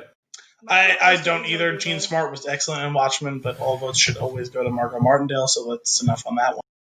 Character actress Margot Martindale, sorry. That's right. Get it right. Outstanding variety talk series, The Daily Show with Trevor Noah, Full Frontal with Samantha Bee, Jimmy Kimmel Live, Last Week Tonight with John Oliver, and The Late Show with Stephen Colbert. I'm imagining the 2 of you watch a lot more of it than I do. Yeah, I love Last Week Tonight, so I'll just go with that. I'm aware with that. Gianna? I like Jimmy. Jimmy's a good time. Okay. Steven's alright. I will say the one thing with Last Week Tonight that is deserving of an award is the ridiculous rat erotica thing that has been running through the past season. And if you're not familiar with it, it's worth your time. I'm just going to mention this one because I find it to be an interesting category. Outstanding guest actor in a drama series. Andrew Scott in Black Mirror. He's the one from 1917, and was he also the hot priest in Yep, 100%. Fleabag? Yep. Give him all the awards. Love that guy. He was. I still haven't got around to Fleabag, but he was good in his bit part in 1917. He was. James Cromwell, Succession, good. I wouldn't have said nomination worthy. Giancarlo Esposito, The Mandalorian. Honestly, in his very small amount of that show, probably better overall work than in Better Call Saul, or at least it felt like they let him chew up the scenery a little bit more. Yeah. I will always have votes for Martin Short, though I have not seen The Morning Show. I didn't even know he was on that. Jason Bateman on The Outsider. I thought he was the main character of that show. So I'm a little surprised that he's known as guest actor. I didn't watch that show yet. Interesting. Ron Cephas Jones, This Is Us, I have no opinion on. I just found it to be an interesting category in general. I love Black Mirror. So. Did you see the Andrew Scott episode of Black Mirror? I don't think I did, because I do pick out episodes that I think I would be interested in rather than just watch. That makes sense. So I find it endlessly entertaining that he is known forever in the lexicon as the hot priest. Hot priest. Yeah. On Fleabag. You haven't heard of Fleabag? No. Phoebe Waller-Bridge? I think you wait. You did watch it, Al? No, I haven't got to it yet. So that's one of the 2 you could watch together. That's a fun one. You'll enjoy it, to have somebody to laugh over it with. There's only and 2 cry seasons. over it with. Of what? Fleabag. Nice. Any other categories? To round that one out, we have Outstanding Guest Actress in a Drama Series, Cicely Tyson, How to Get Away with Murder, Laverne Cox, Orange is the New Black, Terry Jones, Succession, Harriet Walter, Succession, Alexis Bledel in The Handmaid's Tale, and Felicia Rashad, This Is Us. I don't really have an opinion on this category. Going back to what Gianna said, she's not a guest actress. She is on the show. She's been on it since the first season. Yeah, this isn't. I do think in the most recent season she probably didn't have as much screen time, but that doesn't make her a guest. Yeah, this is a weird one. Outstanding actor in a comedy, guest actor in a comedy series is a weird category that I don't love. Most of it's Saturday Night Live. Outstanding guest actress in a comedy series I find interesting, so I'm going to just mention it. Okay. Angela Bassett on a Black Lady sketch show. Maya Rudolph on Saturday Night Live. Maya Rudolph also on The Good Place. Mm-hmm. Phoebe She was pretty Waller-Bridge, good. Saturday Night Live. Wanda Sykes, The Marvelous Miss Maisel. And Bette Midler, the politician that gets... Oh, yes. Spicy Lube. Operation Spicy Lube! That's when you told me to watch, isn't it? Yes, I have told you to watch The Politician. I think you would. Oh, yeah. That's the winner. That'll be on my list. Which One one? with the vampire. Oh, What We Do in the Shadows. Yes, that's on my list. Yeah, And those, Euphoria. I think you would...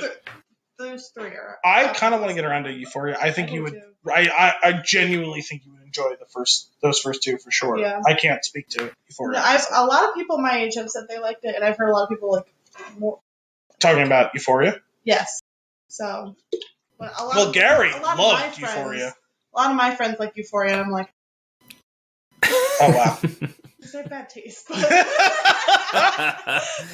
Oh, God. But then I heard, people, older than me, Final category I have here is one that's interesting enough. We've mentioned some of these shows, obviously. Outstanding Limited Series, Little Fires Everywhere, which I know Anthony has seen. Mm-hmm. Mrs. America, Unbelievable, Unorthodox, which Gianna has seen, and Mm-hmm. Watchmen, which I have seen. So I guess we should all just vote for the one that we've seen. Yeah. It feels like that because, and I'm just going to tell you guys that Watchmen will win this. It's not even a competition. And that's not even an opinion or Fine. The show doesn't need to win, but the girl who played the main character in Unorthodox should win because she did. Fine, but Regina King's going to probably win that too.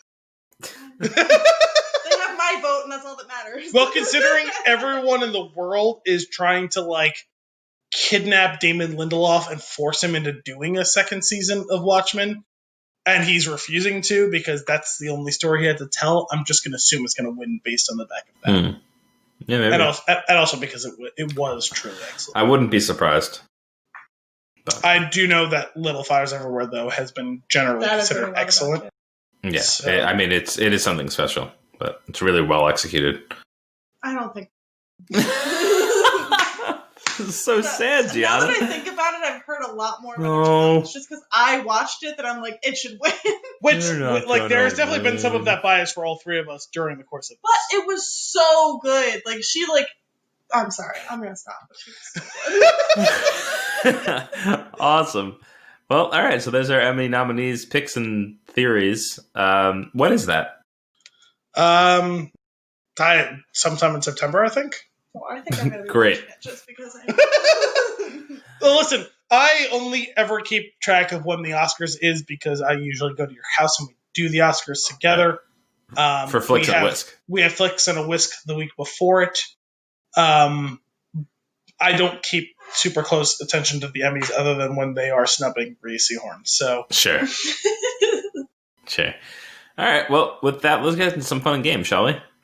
Mm-hmm. I've got a simple one for us today.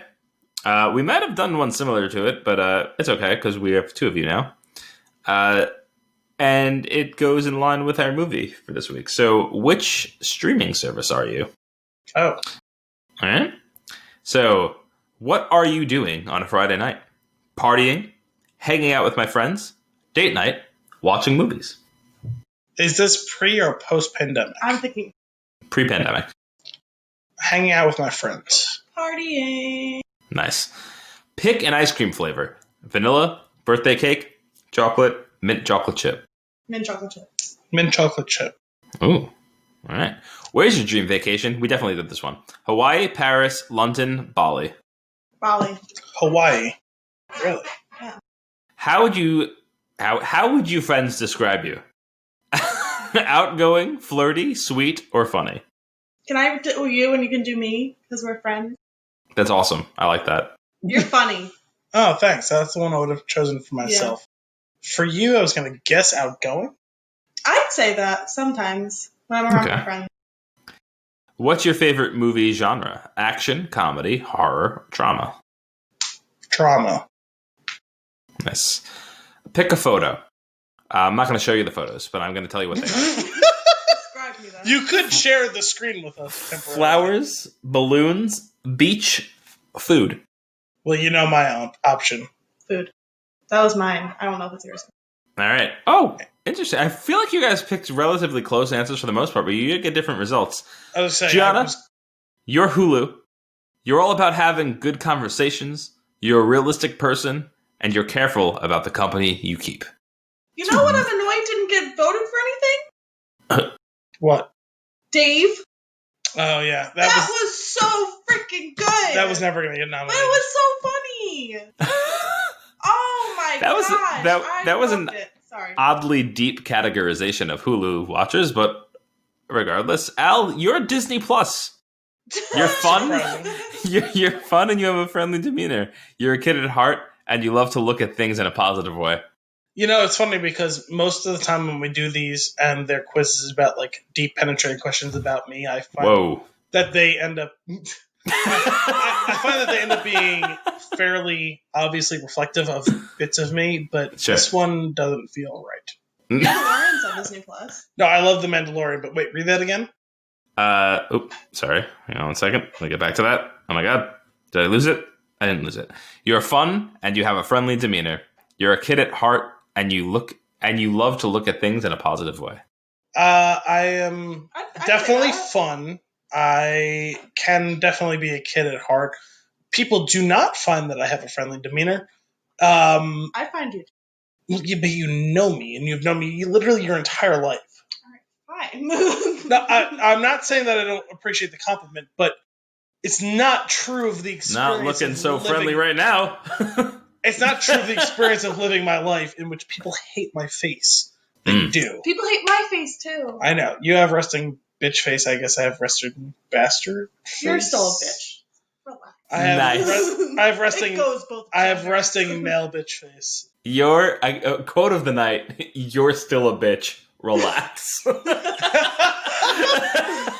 I do, though. It has been true of me for about 15 years. So. All right, I'm going to get us out of here. With that, let us get into our flick of the week. Palm Springs, released in 2020, rated R with an hour and 30-minute runtime. When carefree Niles and reluctant maid of honor Sarah have a chance encounter at Palm Springs' wedding, things get complicated as they are unable to escape the venue, themselves, or each other. That is a tremendous understatement. Yeah, that only barely nips at what this is about. It does not really give the plot. Yeah, not at all. I also didn't realize it was only an hour and a half. Yeah, it's a tight 90. Yes. Why don't we kick off with our tweet length reviews? Gianna, you want to go first? I will go first because her phone was unlocked. Gotcha. Surprisingly heartfelt and well written, considering how weird this is. A legitimately solid and funny movie that displays the first tangible evidence, that I've seen anyway, that Andy Samberg can act. 7.5 out of 10. All right. G? Well, your review is better than mine. It's not meant to be a contest in any way, shape, or form. Oh, I feel like it is. I was pleasantly surprised to find it to be much less predictable than I had expected, keeping me guessing until the end. Best scene is by far Andy Samberg's dancing at the very beginning. Nice. That's all I had. You do remember that we've done... Don't put that on that table, because did you hear that echoing? No, that was the first time it was noticeable. Okay. But we have What's done your score? 41 episodes, so it is to be expected that our reviews might be slightly better than yours. It's okay. Not a competition. I take it back. Mine's better. That's it. What, not a competition at all. Mine was specific. What's your score, Gianna? Oh, I don't know. 8.7. Ooh. Wow. I like every movie I watched. That's specific. It's not that hard. It wasn't the magnitude of the score that we do in half scores. No, the fact that you made it an 8.7 is what I was coming in at. out of left field with a 0.7. I don't even know what it means. That's what I was laughing at. If she said 8.5 or 9, I would have had no laughs at all. It was the 8.7 that I laughed at. All right, here's mine. Goofy, fun, romantic, and downright hilarious, semicolon. Palm Springs is exactly the kind of movie we can all use right now. Emphatic period. 8 out of 10. It feels like we're all kind of on the same page. This is a fun movie. I liked it. It's super entertaining. I was expecting to not like this really at all, and I ended up liking it quite a bit. So I find Andy Samberg annoying. Me too. But I didn't in this movie. But that's why I was kind of like... Extremely same. When you first asked me to watch it, I was like, guess. But then you told me there was a drinking game that came along with it, so I was down to watch it. Well, no. What happened was I said, found one. "Let's." For me. What happened was I said, "Let's watch this movie." I wasn't super interested, but I've heard it's really entertaining. Let's watch it. Her and her friend were over. It was a Friday night. It was just the three of us at the house, and I said, "Let's watch this movie." She's like, I don't know. She's like, "We were planning on drinking tonight." I said, "It's the internet. I'm quite sure I can find a drinking game for it." We did. We drank quite a lot, and it was a fun. So what do you drink, like every time they die or something? Every time the day changes? Yeah, every time the day every was time reset. They said Niles. Every time Niles was said. Okay. Anytime any person cracked open a beer. Yes. Nice. That's a good one. Took a drink. Yes. Anytime anyone took a drink as well. So there was a lot of... You got hammered. Yeah, there was a lot of multiple drinks where it was like, two people cracked a beer, and it was like, drink, and then they both took a sip, and I was like, oh, fuck, drink Especially again. Especially that very beginning when it was like him, like, laying in like the opening the beer over and over again. I feel like we took at least like 10 drinks in like that's a small amount of time. There was that opening sequence where that was going on, and then there was the montage when they like are having a good time when she's embraced being in it. Where they're drinking so much, the days keep resetting over and over and over again. Mm-hmm. Like they're like cracking beers, they're drinking beers at that point. Yeah, and that was insane. There was like a 5-minute period where we both, or all three of us, must have killed like 2.5 drinks. Like drink. That's ridiculous. It's been a while since I played a drinking game in association with a movie. The last time I could remember was Bad Movie Nights, Batman and Robin. But I'm sure I've done something since then. But that one really got me. I have to imagine the drinking games for Batman and Robin must be epic. Whew, it was intense. Well, the beauty of it was Jesse's Bad Movie Nights, he and his roommates came up with the drinking game. They would build the game around the movie that they subjected themselves to, I think, minimum 3 times before the rest of the crew got to see it. Yeah, I remember you telling me about the process. It was, they had to have watched the movie like 3 or 4 times. Yeah, they have to like watch it, vet it, then they each have to, everybody else needs to watch it of the group and decide whether or not it's the case. Then they have to watch it again and come up with the rules, and then they would give you the rules, and you have to guess what the movie was before the movie started from those rules. That feels like a fun game, just getting a drinking game rules and trying to figure out what the game or what the movie is. That does feel like a fun like little thing to do. Yeah, maybe I'll introduce that into fun and games at some point. I could see that being fun and games. We really need to get the Bad Movie Night off the ground again. I assume Jesse would be on board to join. Oh, I'm sure he would. We've been waiting for him to join for the show too. So yeah, it's just a matter of being able to see people again, and then we'll schedule it. A couple of things before we get into like deeper into the spoiler territory. There's just great chemistry in this movie. Yeah. And specifically, 2 specific relationships come to mind, and that is Andy Samberg and is it Kristen Milioti? I assumed it was Milioti, but Milioti. That could be right. I'm not sure, but either way, they play off each other very well. They work really well in the scenes together. Their friction works really well, and they're also very funny. However, Andy Samberg and J.K. Simmons is a match made in heaven. Which is to be expected because he is his best friend along with Hank Mardukas. That's right. Hank Mardukas. And also... You remember that you saw I Love You, Man for the first time. I was like, why do I know that name? Yeah. That's a very specific name. You never had a best friend. Well, Dad, did you ever have a best friend? Well, yeah, I do. I've had a best friend for a long time. I have 2 best friends. One of them is your brother Robbie, and the other one is Hank Mardukas. You've been best friends for a long time. Yeah, you have 2 best friends? Yes, your brother Robbie. And Hank Mardukas. Hank Mardukas at least like 5 times in that. Like, that would probably Hank Mardukas would be a point in the game where you have to take a shot probably because yes. So we played the drinking game where it was just you just drink every time. Yeah. There are ones where it's like, oh, this one you chug a beer, this one take a shot. Like that is not really where we were at, but those are fun too. Yeah. But Hank Mardukas would definitely be a shot in that game because his name is said in full like 6 or 8 times in that movie. I don't know why. I just really like the way it sounds. Hank Mardukas, yes, I love it. It's a satisfying name, especially when it's called back at the end of the movie. You know what? I changed my mind. You guys are both my best friends. And Hank And Marcus. Hank Marcus. Which is great because that's at the very end, and you're already like presumably have a lot in you. Yeah, for sure. And it's shot time again. The other, they also show up together in the latest season of Brooklyn Nine-Nine. There was a solid episode there as well. Oh, I didn't realize J.K. Simmons made the jump to Brooklyn Nine-Nine. Yeah, this movie overall, like we said, like we all enjoyed it. It's fun. It's very silly. We're gonna jump into spoiler territory just so that we can get, because like I feel like a lot of this is gonna be talking about favorite movies, favorite moments, and things like that throughout. Yeah, a lot of this is gonna be very specific, right? Right. So I would suggest, like, I mean, especially at a time right now where there's not a lot of great new stuff for you to watch. This is available to you. This came out like over a month ago, so yeah. Check it out. It's on Hulu. You guys can watch it. Not FX on Hulu. Not FX on Hulu, just Hulu.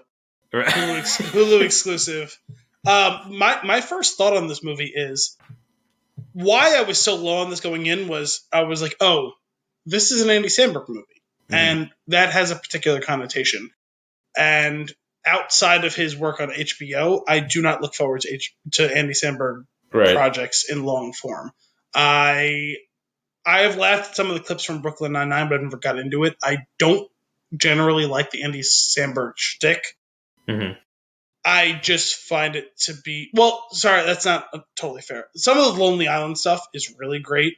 I don't know how much of this you've seen, but stuff like Dick in a Box, Mother Lover, Jizz in My Pants, mm-hmm. like a Boss, I'm on a Boat. And let's not forget the early Awesome Town stuff. That stuff was great too. What stuff? The early Awesome Town stuff that him and his buddies were doing. I'm not even sure if I know those. There's some ridiculous ones there. If you're not a huge fan of Andy Samberg, then those are not for you.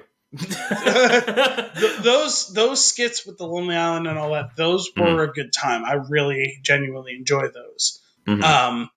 I think I like him when he's not like the star of the show sort of deal. Like when he has like more of a bit part in things, I think I seem to like him.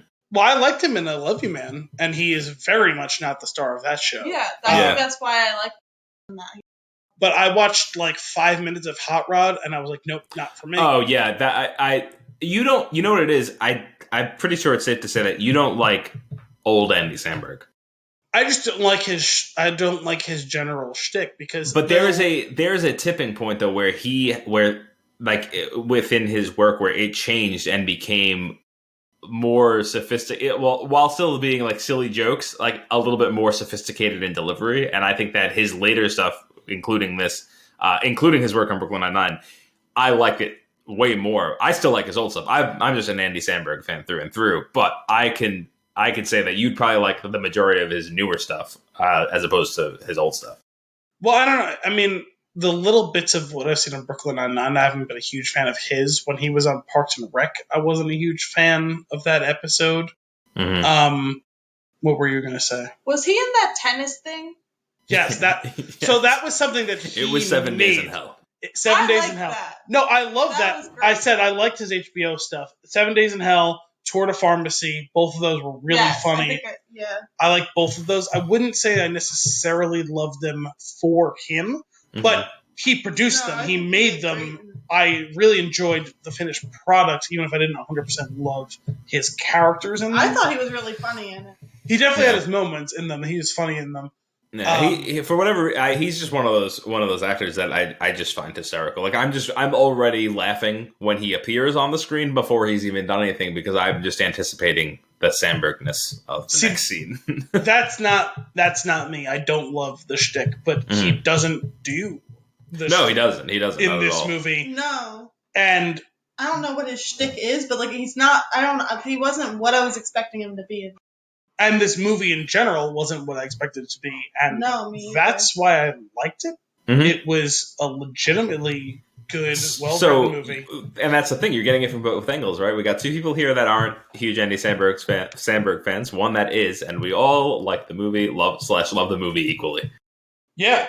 So go see it. Or stay and see it. Stay and see it. You can watch it for free. I went to see it.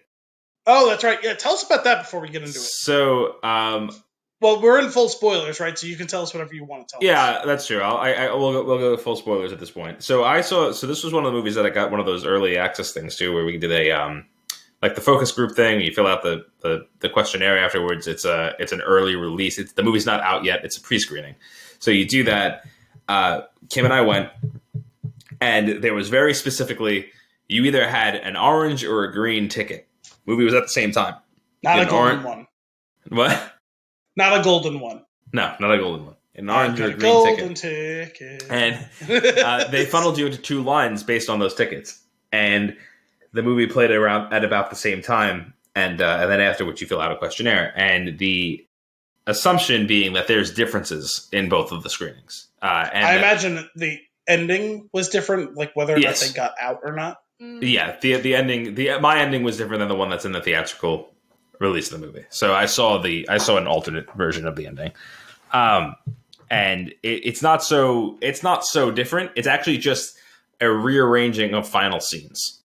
So in the way that I saw the movie originally, which I actually really enjoyed, was after the explosion in the cave, we're back at the bar. And J.K. Simmons walks in and says, "Hey, I got your note." That basically that whole scene that you did see in the actual movie. "Hey, I got your note," and he's like, "I don't know who you are," kind of deal. And it leaves you hanging on that, and you're like, "Wait a minute, is he messing with him, or did they get out?" Like that's where you land. That's kind of cool. Actually. And then the credits roll, and in the post-credits scene, the two of them are in the pool, and the family comes home. And I liked that execution. But I wasn't like super strong like either way. I thought in both cases it was funny to me, but it definitely, like, when the credits rolled when we saw it the first time, we were like, wait, oh no, like, so what happened? and then you get the answer. Is then if he never, like, so at the end when he doesn't remember the other guy, does that mean that, like, he lost all of the memories when he was in? No, it's just that that J.K. Simmons character is still in the time loop in Andy Samberg. It's all weird time mechanics that they're not going to actually explain or get into, I'm sure. But, like, basically, I would imagine that when J.K. Simmons explodes himself out of the time loop, it'll explode out to the same point in time that Andy Samberg, that Niles and Sarah did. Wait, who didn't remember who? I don't remember that. So at the end, Andy Samberg didn't remember. Right. Yep. Oh, I forgot that, actually. Yeah. So that was the only main difference. The only other thing was, I think there might have been a couple of pacing things that they tightened up a bit. Like, it definitely felt a little bit longer the first time I watched it. But not like there was, I don't remember any, like, specifically excessively longer scenes or extra scenes. I think they might have just, like, trimmed the fat in some of the scenes, like down moments and things like that. Yeah, because this was overall a pretty economical movie. Yeah. There was no, like, I mean, there was a couple of times where they settle into a scene or sequence to really explore what's going on, at least in regards to, like, character development stuff. Mm-hmm. But those don't drag because they feel pretty essential. Mm-hmm. Outside of that, I wouldn't say that anything ever overstays its welcome at all. Yeah, no, I would completely agree. It's very well paced, and also, like, the stakes and the concepts change consistently throughout the movie to keep you engaged in a very good way. Yeah, that's a weird phenomenon. Yeah, I agree. Because it starts. It's funny. Like, it starts off. It does an interesting thing of starting off as a full blown comedy. Yes. Yeah. And then slapstick comedy. Yeah, dipping into the dramatic, then leaning heavily into it for a minute. Well, dipping into the melodramatic early on. Yeah. And then by the end, mixing the two really well. Yes. It's a great recipe. It's a solid cocktail. Thoroughly enjoyed it. So let's get into I want to hear some of your favorite moments, because, man, there is a couple of great lines in this movie. For me, it has to be when he's doing the whole little, like, choreographed dance thing in the beginning for her. That was awesome. I remember. In the beginning, you didn't get, though, that he was already in the loop. Yeah. So you're just kind of like, how was he doing this so amazingly? Like, how do you know when that person's going to, like, spill their drink or whatever? And that was... Like, after. But it still was equally, like, Fantastic. Well, I I remember agree. the three of us were all laughing at that pretty Mm-hmm. hard. That was and I was like, wow, like this is entirely too much. But Yeah. I loved it. Well, yeah, no, just entirely too much, like, as, like, a human being. Like, Yeah. That would be but that's the person I would seek out. I enjoyed that. Which is, like, that's how they get you. No, but still. Al, you got one?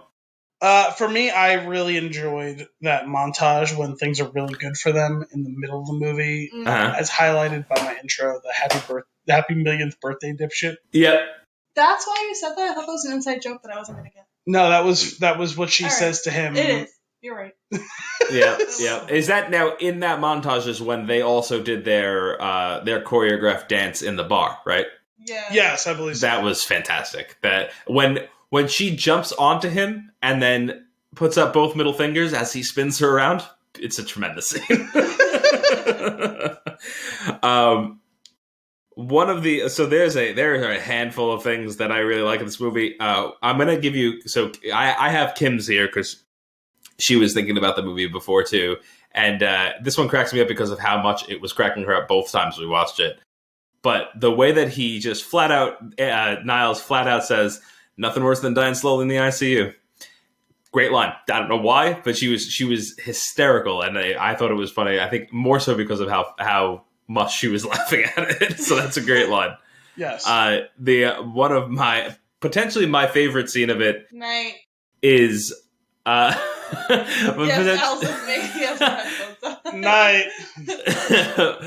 Potentially my favorite scene has to be when Niles what's J.K. Simmons' character's name? I forget. When Niles and Roy. When you say it, I'm gonna know it. Roy. When Niles and Roy are they're drinking, they're having the first time that we meet them together, and he's like, "You want a party?" And he taps his nose, and he said, "I think the groomsman's got some. We just got to figure out some way." He's like, "I got it," and he just walks over to the the officiant. Yeah, the officiant. No, it was the officiant? It wasn't he his best man was the word I was looking for. I think he was both. He was both, right? I know he definitely. He was the one who officiated. He walks over to him mid-speech, just opens his jacket, takes it out, and shouts across the floor, "I got it!" That one cracks me up. And then another one that is a fan favorite, I will say, because the audience roared with laughter during this one when we saw it, was when Niles' girlfriend goes, "Are you cheating on me?" And he goes, "No, silly, you're cheating on me." Yeah, that's great. Well, it's funny because you just mentioned a bunch of things that I have written down as far as callbacks, because this is surprisingly a really well-written movie, and I didn't get a chance to go back and look at who was credited as writers, but this was a surprisingly well-written movie. And the callbacks then there's a bunch of them. I put down like 4 of them that were like really good. Like, "You're cheating on me" was one of them, where it's like, that's kind of unexpected, and then you figure out like what is going on exactly, and it's like, oh yeah, he's seen this a million times. Yeah. He knows that she's been very clearly, like the one you mentioned earlier, dying slow in the hospital, right? He mentions it to her early on in her experience, and then what a great callback when he is sitting with Roy. Yep. At the end, when he's trying to make peace with everything and trying to figure out exactly what he is all about. Yeah. And Roy mentions how he got crushed by the car that she hit him with, and he died slowly in the ICU, and he goes, "Oh man, I realized that was really fucked up what I've been doing to you." Yeah. Oh wow, that's both great as like a character moment and also as a callback to what was already mentioned by Niles earlier in the movie, and it's like, oh yeah, no, that's oh god, how many times has that happened to him, right? The cocaine thing, which you mentioned, is so incredible as well, where it's like, you know, They each have a different colored nostrils. I don't know why that really. It's just got me.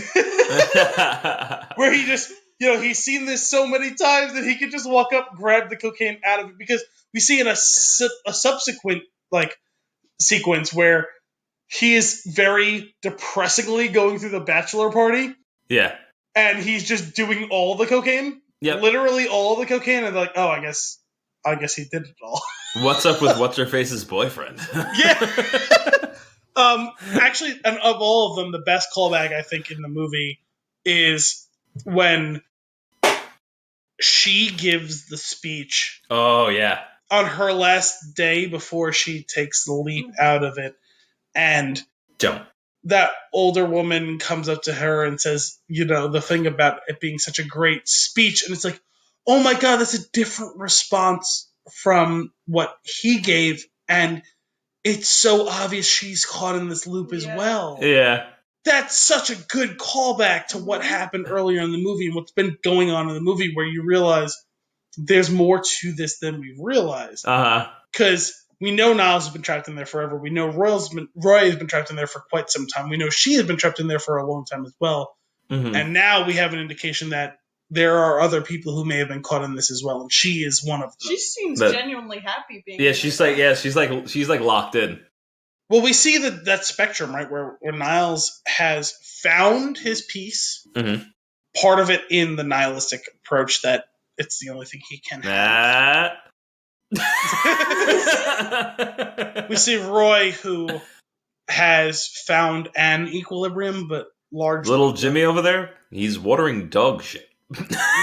Now get out of here, you're freaking out my wife.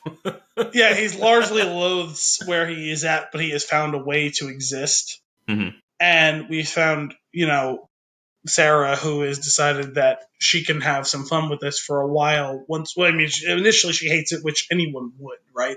Yeah. And then she finds a way to enjoy it because she's with him and she is clearly falling for him. And then she's like, no, I gotta get out of here. And then we find someone who truly has seemed to embrace it. Yeah. No, it's true. It's a fun movie with layers. I really did love how they revealed to us, like, how, like, he's stuck in the loop, like, by, like, those two are, like, hooking up, and Roy just pops out of nowhere and shoots him with a bow and arrow. Yeah. What actually is this movie? Because that was very early on. Like, there was no, like, you're waiting for them to show, like, oh, like, the two of them are just going to get caught in the loop together, because that's how you expect it to go. Yep. But then you realize, you're like, oh, no, I have no idea what this movie is going to be, because he just got shot in a time where nothing led up to that. Right. In that scene, oh no, actually it's not that scene, that's what leads to the first time that they're out in the desert together again afterwards, which is another one that I actually almost forgot about, which is, he's like, what's going on? He's like, you just have to wait. And then when the earthquake happens, he goes, he's like, I am the Antichrist. And the ground shakes. Oh man, it's a silly one. Yeah, it's funny because he plays the part well enough early on, right, of being just the nihilistic, like, stoner dude who's just kind of hanging out, and he seems to be making, like, he plays it ably early on, that he's not anything special or whatever, like, he's just there. Yeah. And then you find out that, oh god, no, there's so much more to this. It's like, man, how did he even put that performance on at this point in his life, right, in this point in the cycle? Mm-hmm. And everything feels new, everything feels genuine leading up to that point, as he like leading up to like wooing her, like hooking up with her, and then he just gets shot. And it's like, wow, this has just gone to like black comedy right now, and we're gonna laugh at him getting shot by a dude who is literally hunting him, and we have no idea who this guy is, and we don't see him again for like half an hour. Yeah. Yeah. It's great. That also. Oh man, what's that? Oh, I just remember at some point just being like, I'm like, wait, are they ever going to tell us what happened, like, about this guy shooting him? Yeah, we talked about that. It was like a full half an hour before, like, forget about see him again. Yeah. That, like, they even mentioned him again. He's like, oh yeah. Oh wait, who is that guy? Yeah. And he's like, oh yeah, that was Roy. He's also in the loop. He hates me. It's like, oh, okay. Oh man. I do like when they do the cut of like all of the people that he's slept with while he's been in the time loop, one of which is Sarah's dad. Yes! One of which is Sarah's dad, one of which is his other friend. Yeah. Yeah. Yeah, because like that was before the thing with Sarah's dad, right? Where it's just like, he's like, oh, I hooked up with everybody. Yeah. And they go through a montage of him having sex with many women. And it was bold that she asked, she's like, did you hook up with the bride? Are we really gonna make that sort of judgment? Yeah. Well, but that goes back. Did, but still. That goes back to the idea of the well-written and the the callbacks. callbacks. Because that leads to the other part of my note about the well-written is foreshadowing. Callbacks, foreshadowing. There's two main ones, right? It's that one where it's, oh, did you ever sleep with the bride? No. And we don't understand it then. It's like, well, and fair question, right? For someone who is going through this, is like, well, she has two questions. Did you ever sleep with me? But she lies. We'll get to that in a minute. Oh, that we've done it like 1,000 times. There was an audible ooh in the theater. Ooh, with the three of us. Yeah. And then the question about, did you ever do it with the bride? And you see kind of like a shadow cross over her face, and it's like, and he says no, and that feels convincing, right? And it's like, fair enough. And we know why she's asking. It's because, oh god, she's cheating with the groom to be eventually, and that's all foreshadowing stuff. But it also foreshadows his lie to her, about, oh wow, no, we never did it, and there it is way less convincing. And it's because, oh wow, they've had sex however many times, and she's got to come to terms with that, and he has to come to terms with the fact that he lied to her about it, and that's really fucked up. It felt, in a lot of ways, that part of that relationship felt like when we did Passengers, right? Where he wakes her up, lies about it, and they fall in love, and they're together for a long time, and then comes to terms outside of his control that he woke her up and that this was preordained by him. I'm sorry, but in both situations, they should have just committed to the lie. Like, I'm sorry. Just commit to the lie at that point. Clearly it's not going to work well, and either way, again, you're trapped with that person. So. Well, I don't know, because in both cases they do commit to the lie, and it blows up. It blows up at some point. Yeah. At some point. But because for no reason did Andy Samberg need to tell her at that point. Well, he was a little disoriented from being tased in the eyeball. That's true. I forgot about that. That was going on right before that. No. But that central lie kind of dictates a lot of their arc, right? Yeah. He says this, and it turns her whole world upside down, because she is coming to terms with who she is in relationship to her sister, who is getting married, and what this all means when you have a chance to live and relive and potentially fix how this day goes 100 or 1,000 or 1,000,000 times. I have a question, because I don't actually remember. We're gonna assume, though, when she whispered to the sister like something, and the sister like freaks out that she was saying that she was sleeping with. Yes, she was telling her the truth. But did that happen before or after, like, it was revealed to us that she was? That was revealed to us that she was sleeping with the husband. That happened before we know. We know. I don't think we knew yet, because I think that's how I figured it out. I was like, oh, she's sleeping. Yeah, it's been implied here and there. Like you start to draw that conclusion when she whispers in her ear and you see the face drop. There's like you're like all but certain, and then you get it's after that we see for the first time that when she wakes up that you find out who's in the shower. No, we knew already, because when she whispers to her sister, that's the last time we see her for a while. No, that's not it. Last time we see her for a while is when she did this.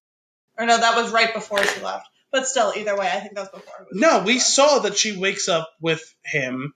She tells him, and then she's not on screen for the next 20 minutes. No, so when she whispers to the sister, it's earlier on in her understanding what's going on, thinking that doing something, not like that, like not selfless, but like doing something redeemable will get her out. You still don't know for sure what it is, but you make assumptions at that point.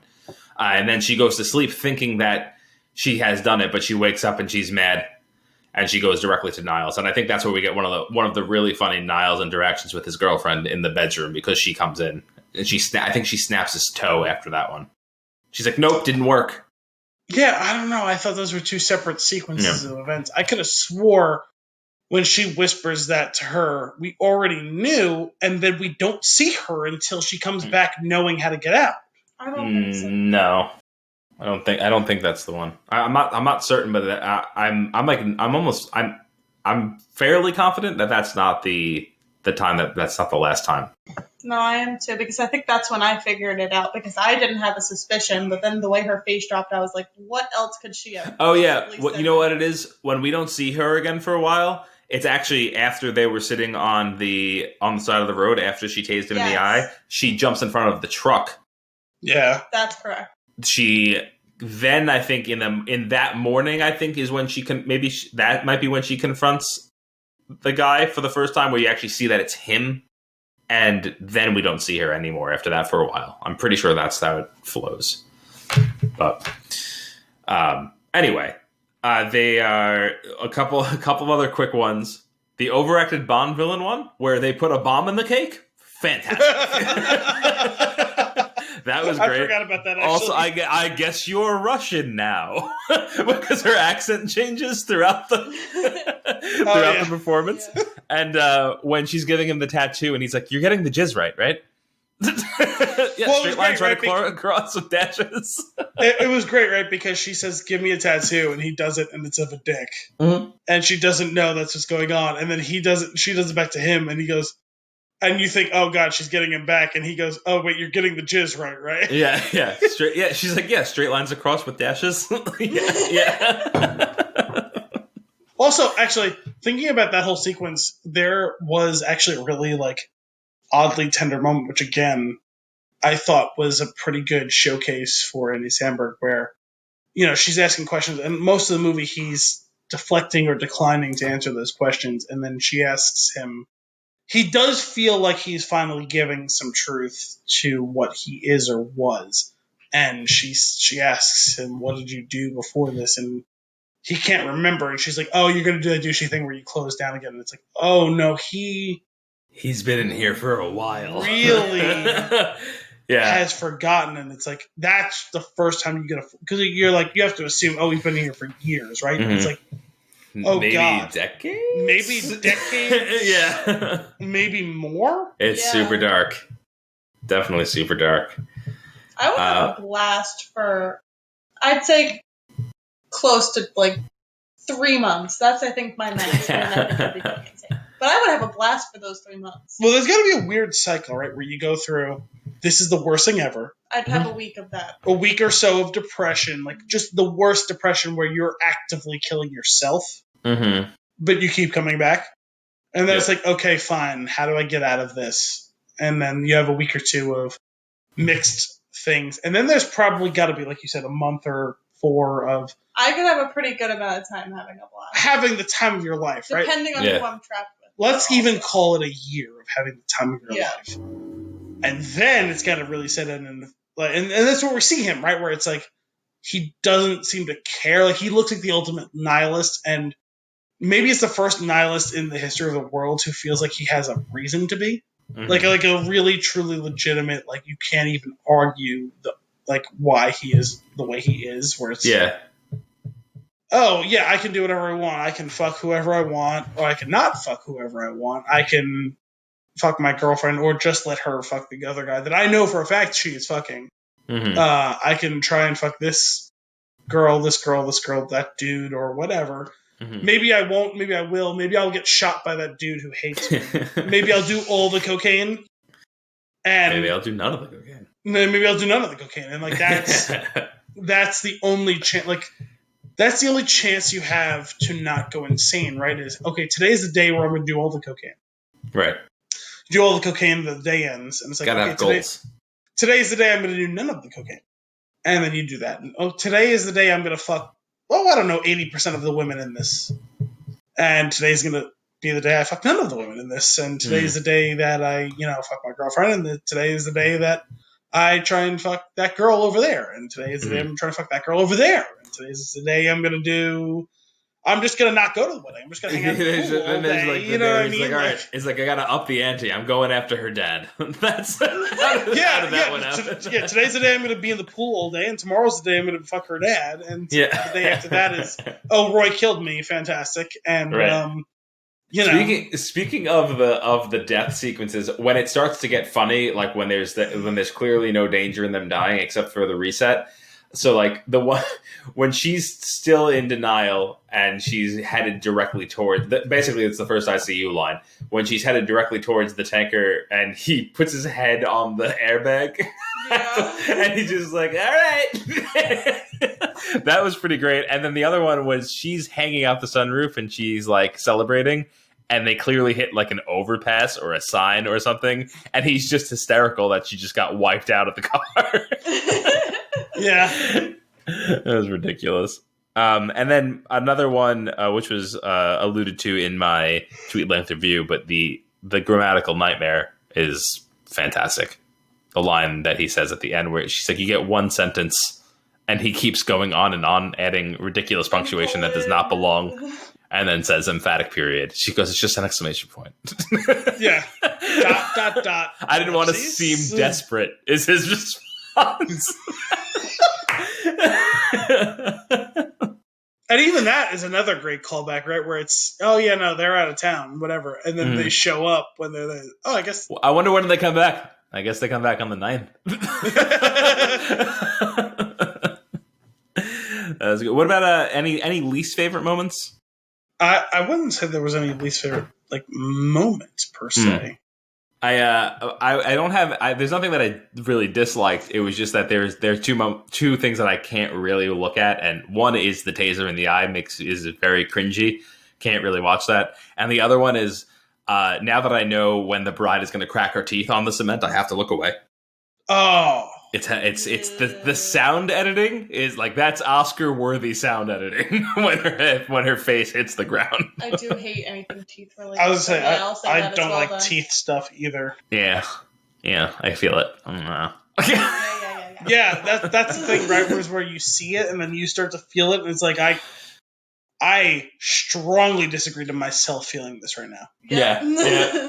Yep. 100%. Where you're trying to escape yourself. Yes. Yeah. Get me out of me.